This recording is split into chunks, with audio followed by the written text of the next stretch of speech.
Class 6 Hindi Malhar. यहाँ पर हमारे पास एक प्यारी सी कविता है जिसका नाम है मातृभूमि। वो भूमि, वो जमीन जिसे मैं माता के समान मानता हूँ। चलो पढ़ते हैं। ऊंचा खड़ा हिमालय आकाश चूमता है, नीचे चरण तले झुक नित सिंधु झूमता है। ऊंचा खड़ा हिमालय। भारत के उत्तर में बहुत सारी पहाड़ियां हैं, बहुत ऊंची ऊंची। उन्हें हम हिमालय की पहाड़ियां कहते हैं। उनमें से सबसे ऊंची पहाड़ी कौन सी है? एवरेस्ट। आकाश चूमता है। जब हम इन्हें नीचे से देखते हैं तो ऐसा लगता है जैसे ये पहाड़ आकाश को चूम रहे हैं, छू रहे हैं।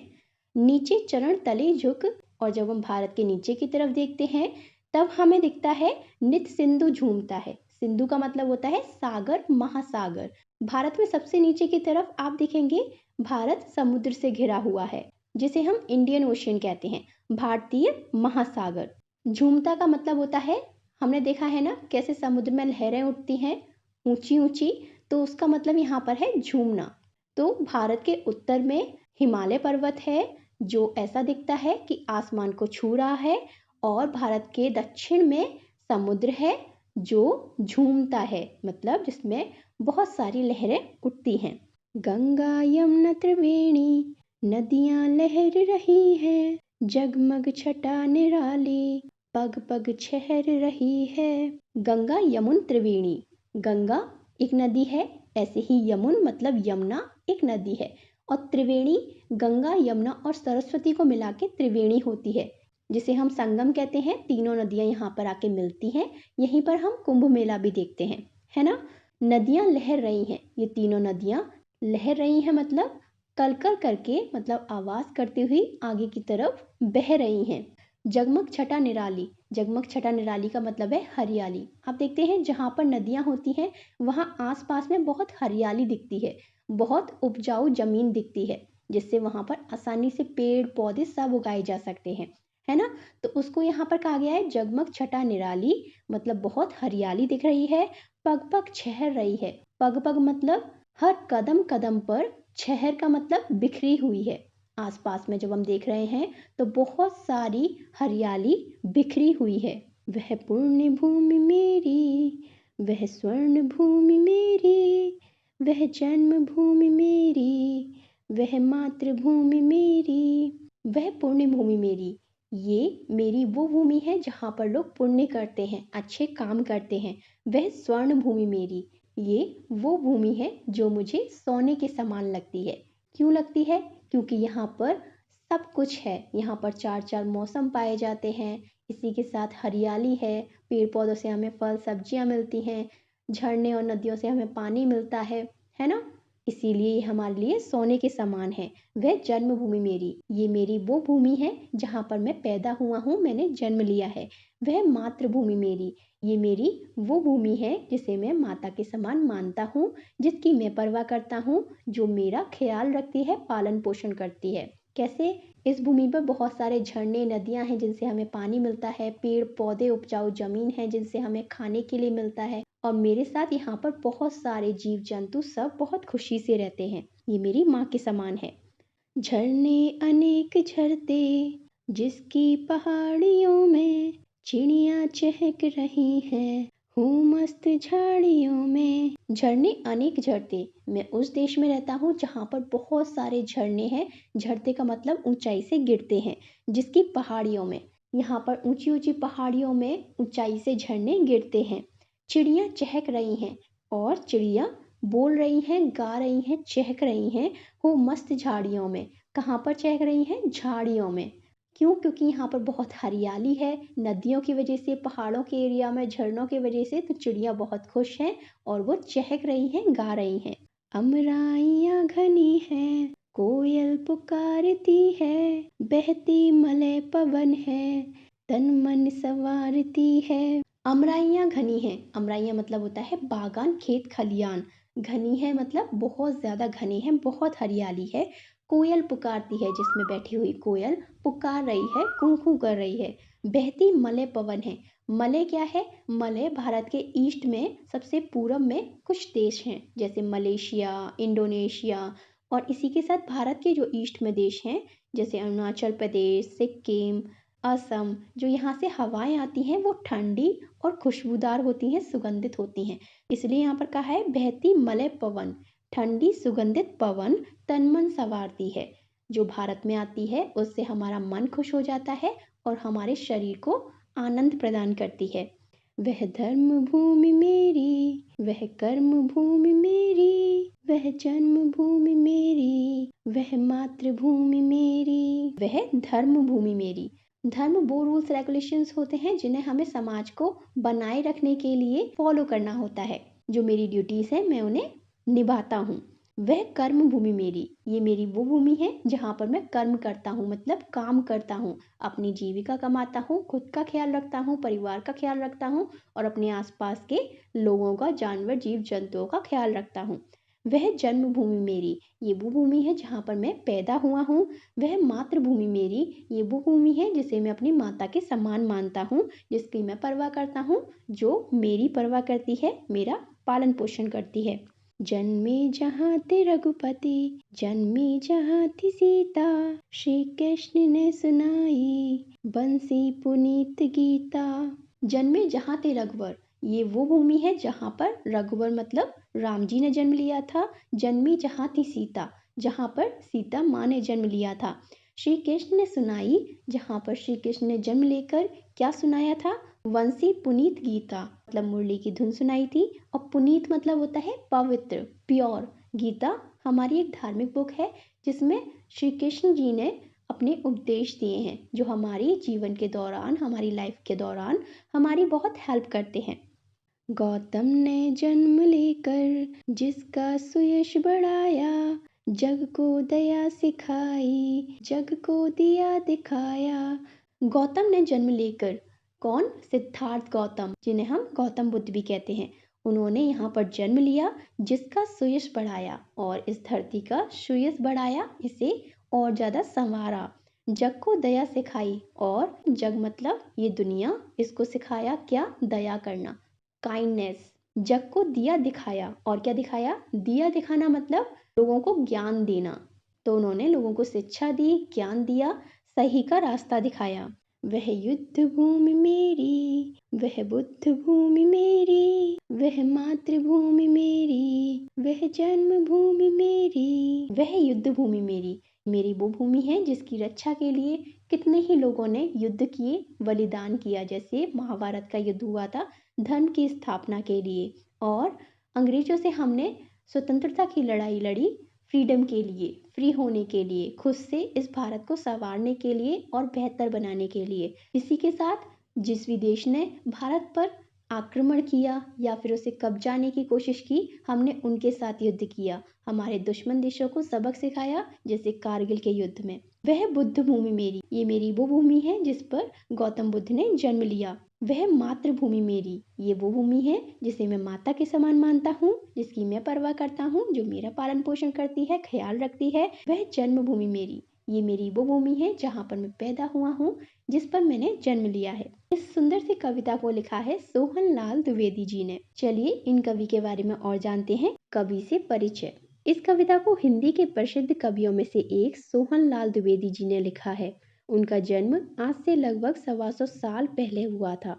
कब हुआ था? 1906 में। उस समय अंग्रेजों का भारत पर आधिपत्य था। उन्होंने अपनी लेखनी से अंग्रेजों का विरोध किया। लेखनी से विरोध करना मतलब आजादी के वक्त ऐसे बहुत सारे लोग थे जिन्होंने लिख लिख कर विरोध किया, कविताएं लिखी, पत्रिकाएं लिखी, आलेख लिखे। इस तरीके से इन राइटर्स ने भी भारत के फ्रीडम मूवमेंट में अपना योगदान दिया। उनकी लेखनी का सबसे प्रिय विषय था देशभक्ति।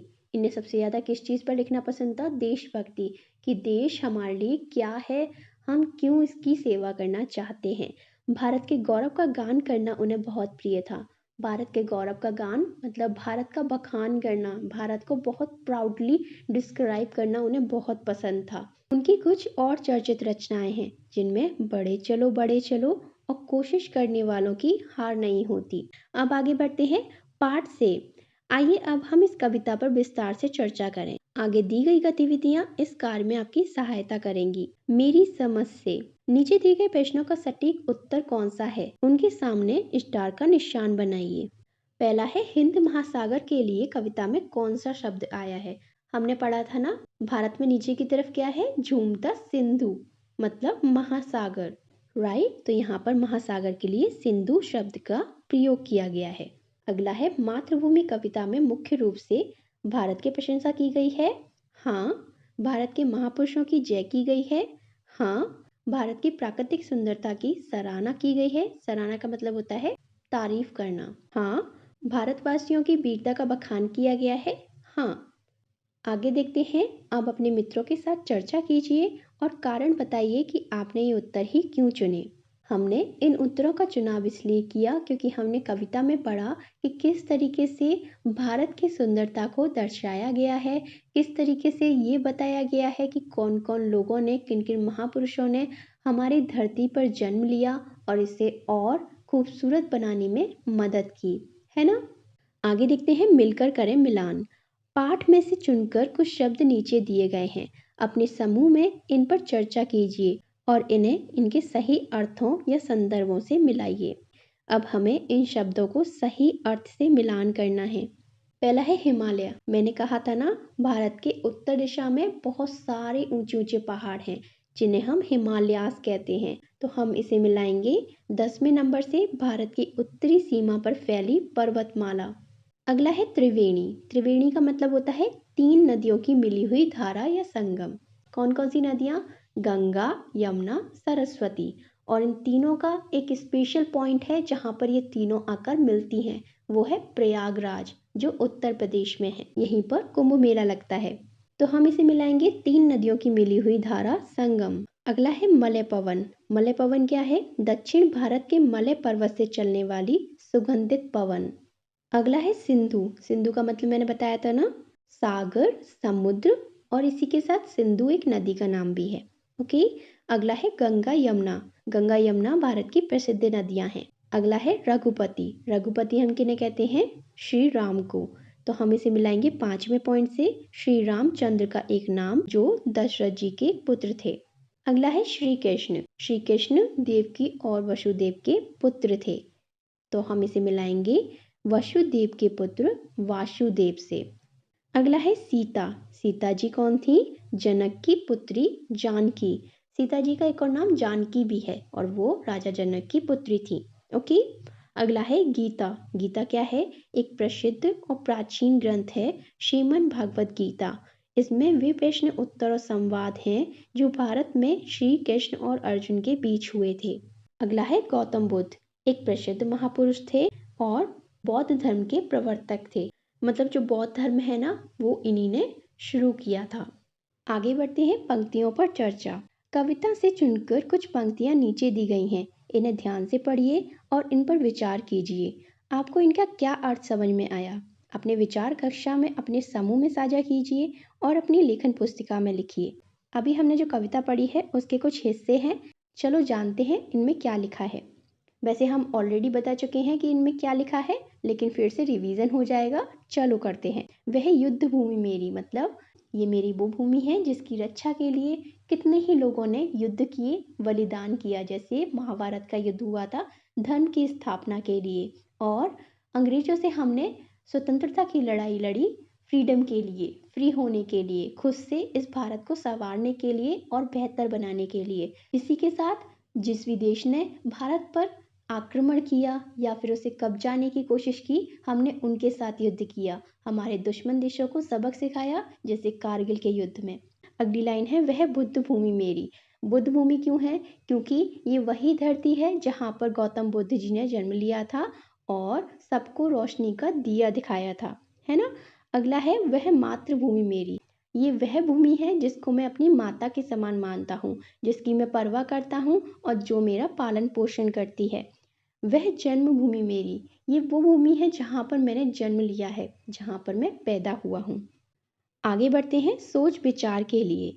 कविता को एक बार फिर से पढ़िए और निम्नलिखित के बारे में पता लगाकर अपनी लेखन पुस्तिका में लिखिए।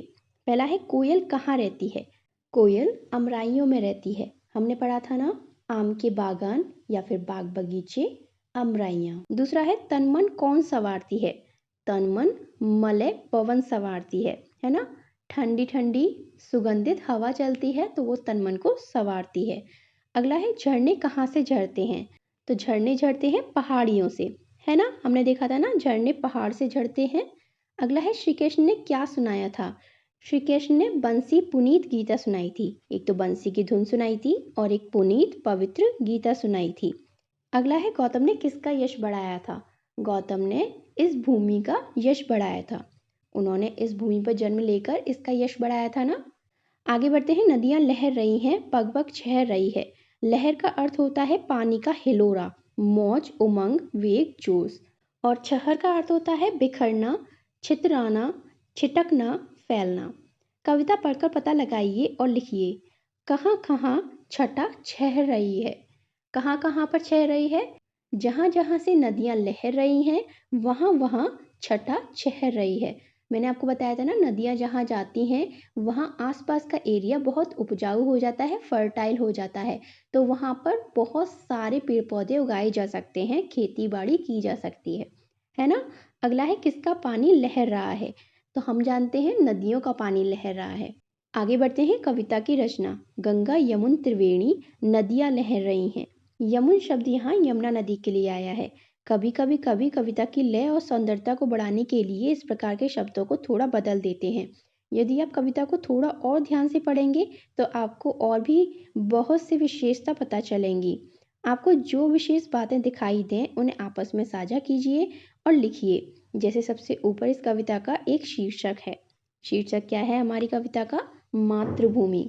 आप इस कविता को दोबारा पढ़ सकते हो और इसमें से उन शब्दों को निकाल सकते हो जो अधूरे हैं, जिन्हें कवि ने चेंज किया है कविता के लय को बनाए रखने के लिए।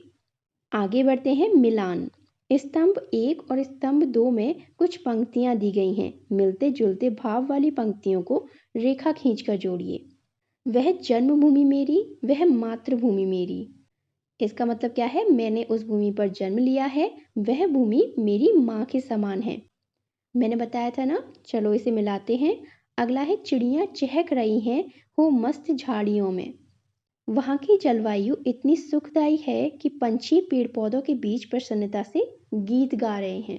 मतलब वहाँ पर हरियाली है, पेड़ पौधे भी खुश हैं और पंछी भी खुश हैं और पंछी गा रहे हैं। ओके, चलो इसे मैच करते हैं। अगला है अमराइयाँ घनी हैं, कोयल पुकारती है। यहाँ आम के घने उद्यान हैं जिसमें कोयल आदि पंछी चहचहा रहे हैं। यहाँ अमराइयाँ का मतलब इन्होंने आम के बाग कहा है, लेकिन अमराइयों का मतलब किसी भी तरीके के बाग, खलियान, खेत होते हैं जहाँ पर बहुत सारे पेड़ पौधे लगे होते हैं, उन्हें हम अमराइयाँ कहते हैं, जिसमें बैठ के कोयल चहचहा रही है, गा रही है। अब हम इसे सबसे ऊपर वाले से मिला देंगे। आगे बढ़ते हैं। अनुमान या कल्पना से अपने समूह में मिलकर चर्चा कीजिए। अमराइयाँ घनी है, कोयल पुकारती है। कोयल क्यों पुकार रही होगी? किसे पुकार रही होगी? कैसे पुकार रही होगी? कोयल क्यों पुकार रही होगी? कोयल जब खुश होती है तो वो गाती है। मोस्टली आपने देखा होगा बहुत सुबह सुबह कोयल बुलाती है। कैसे बुलाती है? कूं कूं करके, है ना? आपने सुनी होगी ना आवाज। और किसे पुकारती है? वो किसी को नहीं पुकारती है, लेकिन वो अपना गाना गा रही होती है, बता रही होती है कि हाँ मैं खुश हूँ। आगे देखते हैं। बहती मलय पवन है, तन मन संवारती है। पवन किसका तन मन संवारती है? पवन उस हर जीव का तन मन संवारती है जिससे होकर वो गुजरती है ना? चाहे वो कोई जानवर हो, कीट हो, मनुष्य हो, हम हो। जब भी हवा चलती है ठंडी और सुगंधित, वो तो सभी को बहुत अच्छी लगती है। आगे बढ़ते हैं। शब्दों के रूप। नीचे शब्दों से जुड़ी कुछ गतिविधियां दी गई हैं। इन्हें करने के लिए आप शब्दकोश, अपने शिक्षकों और साथियों की सहायता भी ले सकते हैं। नीचे दी गई पंक्तियों को पढ़िए। जगमग छटा निराली, पग पग छहर रही है। इन पंक्तियों में पग शब्द 2 बार आया है। इसका अर्थ है हर पग या हर कदम पर। शब्दों में ऐसे ही कुछ जोड़े नीचे दिए गए हैं, इसके अर्थ लिखिए। पहला है घर घर, मतलब हर घर में, या फिर हम लिख सकते हैं प्रत्येक घर। अगला है बाल बाल, हर एक बाल या फिर प्रत्येक बाल। नेक्स्ट है सांस सांस, हर एक सांस या प्रत्येक सांस। अगला है देश देश, हर एक देश और प्रत्येक देश। अगला है पर्वत पर्वत, हर एक पर्वत, प्रत्येक पर्वत। ओके, आगे बढ़ते हैं। वह युद्ध भूमि मेरी, वह बुद्ध भूमि मेरी। कविता में भूमि शब्द में अलग अलग शब्द जोड़कर नए नए शब्द बनाए गए हैं। आप भी कुछ नए शब्द बनाइए और उनके अर्थ पता कीजिए। यहाँ पर जैसे संकेत में दिया हुआ है, हिंट में दिया हुआ है, तप, देव, मात्र, जन्म, कर्म, कर्तव्य, मरु, मलय, मल्ल, यज्ञ, रण। हम यूज कर सकते हैं वह मेरी तप भूमि। तप का मतलब होता है जहाँ पर हम एफर्ट्स करते हैं, बहुत ज़्यादा प्रयास करते हैं, खुद को बहुत तपाते हैं, खुद को बहुत आजमाते हैं कुछ बड़ा करने के लिए। सो हम यहाँ लिख सकते हैं वह तप भूमि मेरी। देवभूमि क्या होती है?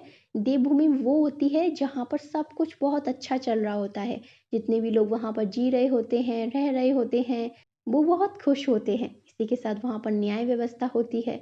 बेसिकली वहाँ पर सब लोग खुश रहते हैं, उसे हम देवभूमि कहते हैं।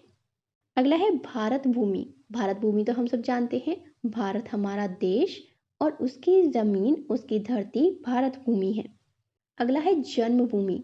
हम इसे जन्मभूमि भी कह सकते हैं, जहाँ पर हमने जन्म लिया है, जैसा हमने कविता में भी पढ़ा था। कर्मभूमि भी लिख सकते हैं, कर्मभूमि हमने कविता में पढ़ा था ना, ऐसी जगह जहाँ पर मैं कर्म करता हूँ, काम करता हूँ। अगला है कर्तव्य भूमि। कर्तव्य भूमि का मतलब हुआ कर्तव्य निभाना, अपनी ड्यूटीज करना। हमारी ड्यूटीज क्या होती हैं? पेड़ों का ख्याल रखना, जानवरों का ख्याल रखना, पानी की कदर करना और हवा को साफ रखना, ये सब हमारी ड्यूटी होती है ना, तो हमें उन्हीं को निभाना चाहिए। ये होती है कर्तव्य भूमि, जहाँ पर मैं कर्तव्य निभाता हूँ। हम यहाँ पर मरुभूमि भी कह सकते हैं। मरु का मतलब होता है सूखा, बंजर होता है ना, डेजर्ट, उसे हम कहते हैं मरुभूमि। ऐसे ही आप आगे और भी लिख सकते हो, मल्ल भूमि, यज्ञ भूमि, रंग भूमि, रणभूमि, सिद्ध भूमि। ओके, आगे बढ़ते हैं। थोड़ा भिन्न थोड़ा समान। नीचे दी गई पंक्तियों को पढ़िए। जग को दया सिखाई, जग को दिया दिखाया। दया और दिया में केवल एक मात्रा का अंतर है, लेकिन इस एक मात्रा के कारण शब्द का अर्थ पूरी तरह बदल गया है। आप भी अपने समूह में मिलकर ऐसे शब्दों की सूची बनाइए जिनमें केवल एक मात्रा का ही अंतर हो, जैसे घड़ा, घड़ी। और ऐसे कौन से शब्द हो सकते हैं? हम लिख सकते हैं हाथ, मतलब हैंड, एंड हाथी, एक जानवर होता है, एलिफेंट, राइट। हाथ, हाथी, इसमें भी एक मात्रा का फर्क है। और हम क्या लिख सकते हैं? हम लिख सकते हैं चीन, चीनी। चीन आप जानते हैं एक देश का नाम है, वहीं हम नाम में बड़ी की मात्रा लगा देंगे तो वो बन जाएगी चीनी, जो एक मीठा पदार्थ होती है ना। ऐसे ही आप अपने दोस्तों के साथ बहुत सारे शब्दों को ढूंढ सकते हो और अपना नॉलेज बढ़ा सकते हो। आगे बढ़ते हैं पाठ से आगे। आपकी बात। कविता में भारत का सुंदर वर्णन किया गया है। आप भारत के किस स्थान पर रहते हैं? वह स्थान आपको कैसा लगता है? उस स्थान की विशेषताएं बताइए। अब आप बताओ कि भारत के आप कौन से स्थान पर रहते हो, जैसे उत्तर प्रदेश, मध्य प्रदेश, उत्तराखंड, गुजरात, महाराष्ट्र, केरला, तमिलनाडु, है ना। ऐसे करके 28 स्टेट्स हैं। आप किस स्टेट से बिलोंग करते हो? हर राज्य की अपनी एक भाषा होती है, हर राज्य की अपना एक पहनावा होता है, खान पान होता है ना। जैसे अगर आप राजस्थान में जाओगे, वहाँ पर आपको मिलेंगी बहुत ज़्यादा स्पाइसी फूड खाया जाता है वहाँ पर। पहनावे में वहाँ पर लहंगा चोली पहनी जाती है, ऊपर से ओढ़नी डाली जाती है ना। वहाँ पर राज्य में डांस होता है, उसे हम घूमर कहते हैं, है ना। ऐसे ही हर राज्य की स्पेशलिटी होती है। जैसे गुजरात में क्या फेमस है, हम वहाँ पे फाफड़ा जलेबी खाते हैं, है ना। ऐसे ही वहाँ का पहनावा भी अलग है, वहाँ की भाषा गुजराती है। आपको यहाँ पर लिखना है कि आप कौन सी जगह पर रहते हैं, वहाँ की प्रकृति कैसी है, क्या वो एक डेजर्ट का इलाका है या फिर वहाँ पे बहुत हरियाली है, पेड़ पौधे हैं, या फिर आपके एरिया में एक बड़ी सी नदी है। ऐसा कुछ आप लिख सकते हो अपनी प्रकृति के बारे में। इसी के साथ इसमें आप खान पान के बारे में लिख सकते हो कि वहाँ पर कौन सी स्पेशल चीज़ खाई जाती है, जैसे दाल बाटी चूरमा, पूरन पोली, ढोकला, इडली, सांभर। वहाँ की जलवायु कैसी है, मतलब वहाँ का एटमॉस्फेयर कैसा है, वहाँ पर बारिश ज़्यादा होती है या सूखा सूखा रहता है, गर्मी बहुत पड़ती है। ओके, ऐसे ही आप अपने एरिया के प्रमुख स्थानों के बारे में लिख सकते हो, जैसे ताजमहल हो गया, अंकोर वाट का मंदिर हो गया, और बहुत सारे ऐसे ही बहुत डिफरेंट डिफरेंट मॉन्यूमेंट्स हैं, उनके बारे में आप लिख सकते हो। आपके एरिया में कौन सा स्पेशल मॉन्यूमेंट है। ओके, अगला प्रश्न है, अपने परिवार के किसी सदस्य या मित्र के बारे में लिखिए उनकी कौन कौन सी बातें आपको अच्छी लगती हैं? क्या आपको उनका गाना अच्छा लगता है या फिर उनमें कोई ऐसी क्वालिटी है जो आपको बहुत अच्छी लगती है? वो आपके साथ बहुत अच्छा व्यवहार करते हैं, वो बहुत अच्छा नाचते हैं या फिर वो बहुत अच्छा खाना बनाते हैं। ओके, आगे बढ़ते हैं वंशी से। श्री कृष्ण ने सुनाई वंशी पुनीत गीता। वंशी बांसुरी को कहते हैं। आप सबने देखी होगी ना, बजाई भी होगी, है ना। यह मुंह से फूंक कर बजाया जाने वाला एक वाद्य यानी बाजा है। नीचे फूंक कर बजाए जाने वाले कुछ वाद्यों के चित्र दिए गए हैं। इनके नाम शब्द जाल से खोजिए और सही चित्र के नीचे लिखिए। सबसे पहला हम लिखेंगे अलगोजा। अलगोजा ये वाला वाद्य यंत्र है। फिर हम लिखेंगे बीन। यहाँ पर बीन दिख रहा है, ये है बीन। अगला तो हम जानते हैं बांसुरी। यहाँ पर बांसुरी लिखा हुआ है। अगला है सींगी। सींगी ये वाला वाद्य यंत्र है। आगे हम लिखेंगे सहनाई। सहनाई हम सब जानते हैं, ये है नाद। ये वाला है भंकोरा और इसे हम सब जानते हैं शंख, जिसे हम पूजा के वक्त पर बजाते हैं, है ना। आगे बढ़ते हैं आज की पहेली। आज हम आपके लिए एक अनोखी पहेली लाए हैं। नीचे कुछ अक्षर दिए हैं, आप इन्हें मिलाकर कोई सार्थक शब्द बनाइए। अक्षरों को आगे पीछे किया जा सकता है, यानी उनका क्रम बदला जा सकता है। आप अपने मन से किसी भी अक्षर के साथ कोई मात्रा भी लगा सकते हैं। जैसे यहाँ पर पहले हमें अक्षर दिए गए हैं समहगर। अब इन्हें असेंबल करके इन्होंने शब्द बनाया है महासागर। इसमें इन्होंने केवल मात्रा लगाई है बड़े आ की, है ना। अगला है हमलय। हम इसे क्या कह सकते हैं, हिमालय, है ना। ह में हम छोटी की मात्रा लगाएंगे, म में हम बड़े आ का डंडा लगाएंगे, ल लिखेंगे, य लिखेंगे। हिमालय पहाड़ होते हैं ना। अगला हम बनाएंगे गंगा। गंगा आप जानते हैं ना, नदी का नाम है। ग लिखेंगे, ऊपर अंक की बिंदी लगाएंगे, अगले वाले ग में बड़े आ का डंडा लगाएंगे। अगला है भतर। हम इससे भीतर भी बना सकते हैं और भारत भी बना सकते हैं। हम यहाँ लिखेंगे भारत। भा के आगे बड़े आ का डंडा लगाएंगे, फिर लिखेंगे र और फिर लिखेंगे त, भारत। अगला है ल क य। हम इससे कौन सा शब्द बना सकते हैं, कलियां। कलियां आप जानते हैं फूलों की कलियां होती हैं। तो हम कैसे लिखेंगे, पहले हम लिखेंगे क, फिर हम लिखेंगे ल, उसके आगे लगाएंगे छोटी की मात्रा, फिर हम लिखेंगे य, उसके पीछे लगाएंगे बड़े आ का डंडा, ऊपर लगाएंगे या की मात्रा, कलियां। अगला है वनप। वनप से हम कौन सा शब्द बना सकते हैं, पवन। पवन मतलब हवा। आगे बढ़ते हैं झरोके से। आप अपने विद्यालय में वंदे मातरम गाते होंगे। आपके विद्यालय में वंदे मातरम गाया जाता है। वंदे मातरम बंकिम चंद्र चट्टोपाध्याय द्वारा रचा गया था। यह गीत स्वतंत्रता की लड़ाई में लोगों के लिए प्रेरणा का स्रोत था। भारत में इसका स्थान जन गण मन के समान है। क्या आप इसका अर्थ जानते समझते हैं? आइए आज हम पहले इसका अर्थ समझ लेते हैं, फिर समूह में चर्चा करेंगे। ओके, चलो पंक्ति पंक्ति से होते हुए इसका अर्थ समझते हैं। पहली लाइन है वंदे मातरम, वंदे मातरम। इसका मतलब है हे माता, मैं तुम्हें प्रणाम करता हूँ, मतलब मैं आपको नमस्कार करता हूँ। सुजलाम सुफलाम। सुजलाम का मतलब है तुम जल से भरी हुई हो और सुफलाम का मतलब है तुम फलों से परिपूर्ण हो। मलयज शीतलाम। मलय से आती हुई पवन शीतलता प्रदान करती है। इसे हम कहेंगे कि ईस्टर्न जो कंट्रीज हैं, मलेशिया और उसके आसपास का एरिया, वहाँ से आने वाली शीतल मतलब ठंडी हवाएं हमारी धरती माँ भारत को ठंडा करती हैं, शीतलता प्रदान करती हैं। शस्य श्यामलां मातरम। तुम अन्न के खेतों से परिपूर्ण वंदनीय माता हो। भारत में धरती में सबसे ज्यादा अन्न उगाया जाता है ना, जिसे हम अनाज कहते हैं, जिसे हम रोटी दाल चावल खाते हैं, बनाते हैं, राइट। तो यहाँ पर इस लाइन में कह रहे हैं कि माँ आप अन्न से परिपूर्ण हो। यहाँ पर इतनी ज़मीन है कि हम पेट भर खा सकते हैं और बाकी लोगों की भी मदद कर सकते हैं। वंदे मातरम। हे माँ, मैं तुम्हें प्रणाम करता हूँ। शुभ्रज्योत्स्ना पुलकित यामिनी। जिसकी रमणीय रात्रि, जिसकी रात के समय चंद्रमा की जो रोशनी आती है वो हमारे भारत, हमारी पृथ्वी को शोभायमान करती है, मतलब सुंदर बनाती है, सुंदरता प्रदान करती है। फुल्ल कुसुमिता द्रुमदल शोभिनीम। यहाँ कह रहे हैं जो खिले हुए पेड़ों के फूलों से सुसज्जित है। खिले हुए फूलों के पेड़ मतलब हमारे भारत में इतने तरह के पेड़ पाए जाते हैं, इतने तरह के फूलों के पौधे पाए जाते हैं, जिससे हमारी पृथ्वी बहुत सुसज्जित मतलब सजी सजी सी लगती है, जैसे किसी ने उसे संवार दिया हो, सजा दिया हो। सुहासिनीम सुमधुर भाषिणीम।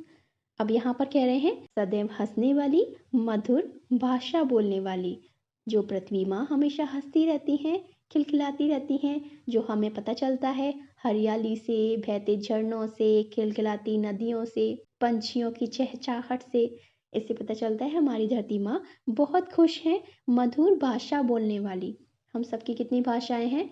सबकी अपनी भाषाएं हैं। पेड़ों की अपनी भाषा होती है, जानवरों की अपनी भाषा होती है, कीट पतंगों की अपनी भाषाएं होती हैं, हम इंसानों की अपनी भाषाएं होती हैं, है ना।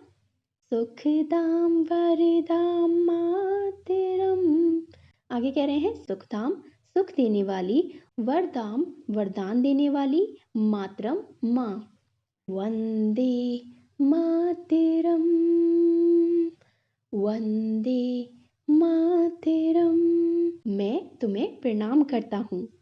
इसका सॉन्ग आप सुन सकते हो इस वेबसाइट पर जाकर कि इसे कैसे गाया जाता है। आगे देखते हैं साझी समझ। आपने मातृभूमि कविता को भी पढ़ा और वंदे मातरम को भी। अब कक्षा में चर्चा कीजिए और पता लगाइए कि इन दोनों में कौन कौन सी बातें एक जैसी हैं और कौन कौन सी बातें कुछ अलग हैं। हम वंदे मातरम में देखते हैं तो यहाँ पर हमें पृथ्वी की, हमारी धरती माँ की, हमारे भारत की खूबसूरती के बारे में पता चलता है ना। इसमें फूलों की बात की गई है, पवन की बात की गई है, खेतों अन्न की बात की गई है, चंद्रमा की बात की गई है, भाषा की बात की गई है। वहीं जब हमने मातृभूमि कविता पढ़ी थी वहां पर हमने कृष्ण जी की भी बात की थी, है ना, राम जी की भी बात की थी, गौतम बुद्ध की बात की थी। तो इस तरीके से इस वाली कविता में और उस वाली कविता में थोड़ा सा अंतर है, लेकिन दोनों ही भारत के बारे में बात करती हैं। आगे बढ़ते हैं खोजबीन के लिए।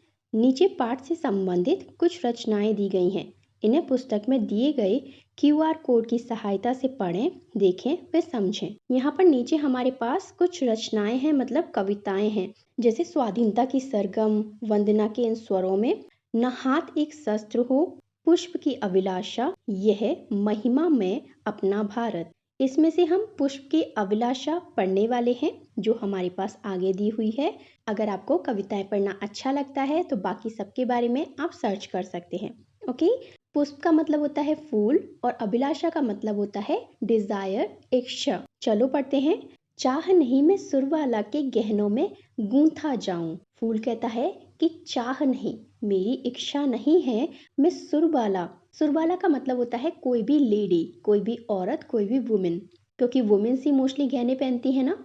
तो फूल नहीं चाहता कि मैं किसी लेडी, किसी औरत के गहनों में गूंदा जाऊं, उसमें लगाया जाऊं। चाह नहीं प्रेमी माला में बिंद प्यारी को ललचाऊं। चाह नहीं, मेरी इच्छा नहीं है कि मैं प्रेमी माला में बिंद, कि मैं किसी प्रेमी के द्वारा बनाई गई माला उसमें लगाया जाऊं, बांधा जाऊं, जिससे वो अपनी किसी प्यारी को ललचाए, अपने पास बुलाए। तो फूल नहीं चाहता कि उसका इस तरीके से यूज किया जाए, प्रयोग किया जाए। चाह नहीं सम्राटों के सब पर हे हरि डाला जाऊं। फूल नहीं चाहता कि वो किसी राजा, सम्राट की जब शव यात्रा निकले तो उस पर डाला जाए, फेंका जाए। चाह नहीं देवों के सिर पर चढ़ूं, भाग्य पर इठलाऊं। और ना ही फूल ये चाहता है कि वो किसी देवी देवता के सर पर चढ़ाया जाए, कि जिससे उसे घमंड हो, बहुत प्राउड फील हो कि देखो मैं तो भगवान पर चढ़ाया जाता हूँ। तो फूल ऐसा भी नहीं चाहता। अब देखते हैं फूल क्या चाहता है। मुझे तोड़ देना वनमाली। फूल कहता है वनमाली। वनमाली कौन होता है? गार्डनर, जो वनों की, बाग बगीचों की देखभाल करता है।